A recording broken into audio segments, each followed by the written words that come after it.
আসসালামু আলাইকুম, welcome to my BCS voice.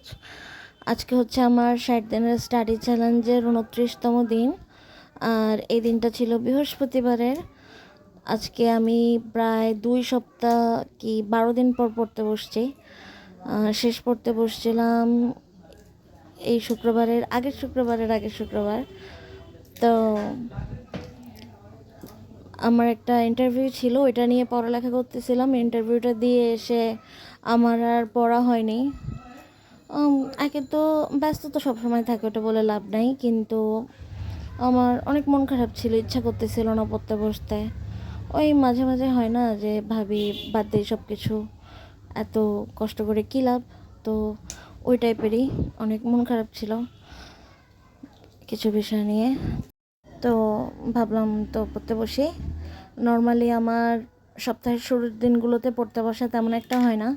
বুধ বৃহস্পতিবারই বেশিরভাগ পড়া হয়। দেখা যায় যে সপ্তাহটা শেষ, পরের দিন স্কুলে যাওয়ার টেনশন থাকে না, পড়া যায়। বা শুক্র শনি বন্ধ থাকে, তাই পড়া হয়। তো সকালবেলা ঘুম থেকে উঠে দেখলাম ভালোই বৃষ্টি পড়তেছে।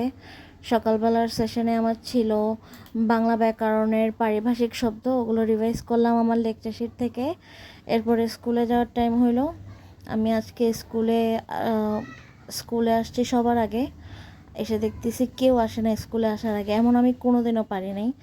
এর আগের স্কুলে হয়তো 1-2 দিন সবার আগে স্কুলে গেছি, কিন্তু নতুন স্কুলে প্রথম সবার আগে স্কুলে গেছি। আর যেহেতু বৃষ্টি ছিল, ছোট ছোট বাচ্চারা আসতেই চায় নাই, ওদের ঘুম থেকেই মেবি ওটার গার্ডিয়ান উঠাইতে পারে নাই।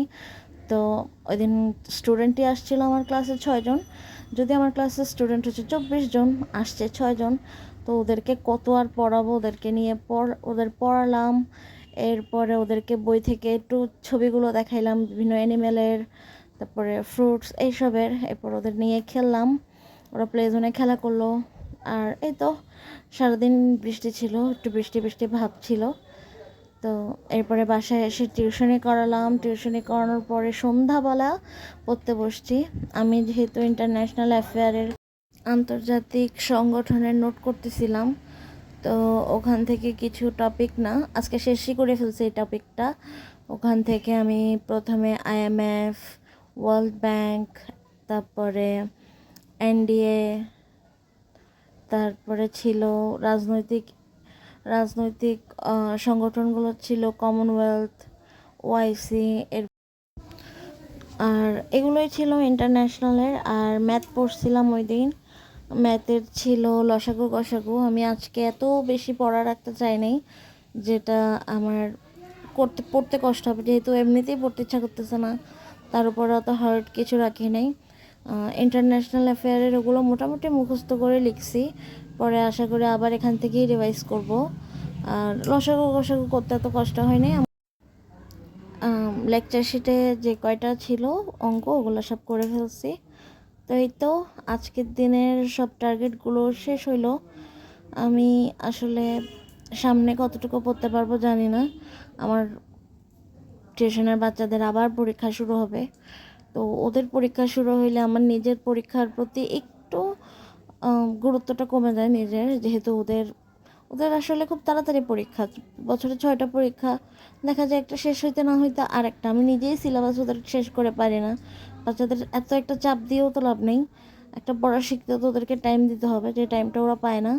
দেখা যায় যে 11টা কি 8টা, কয়েকজনের 8টা সাবজেক্টের জন্য 75 মার্কের পরীক্ষা। ওরা বেশি হলে 1 মাস বা 20 দিন পায়, যেটা অনেক কম ওদের জন্য। যদি ওদের 10টা সাবজেক্ট হয় আর ওরা সিলেবাস শেষ করার জন্য 1 মাস কি 22-23 দিন পায়, তাহলে একটা সাবজেক্ট কিভাবে শেষ হবে?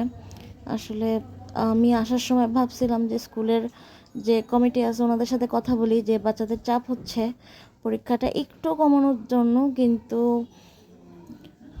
কথা বলে আসা হয়নি। যদি আমার নতুন স্কুলে আবার এরকম না, আমার নতুন স্কুলে বছরে 2টা পরীক্ষা, যদিও অনেকের মূল্যায়ন পরীক্ষাও থাকে, বলতে গেলে 4টা পরীক্ষা, কিন্তু ওরা প্রপার টাইম পায়। ওদেরকে যে পড়াগুলো দেওয়া হয় ওগুলো আবার স্কুলেই বারবার রিভিশন করানো হয়, তো বাচ্চাদের শেখা হয়ে যায়। কিন্তু পুরাতন স্কুলে ঠিক করে আসা দরকার ছিল, অন্তত আমার ম্যানেজমেন্টের সাথে কথা বলা উচিত ছিল, যেটা আমি করতে পারিনি। এই তো এই ছিল আজকের পড়ালেখা আমার। আজকে এই পর্যন্তই।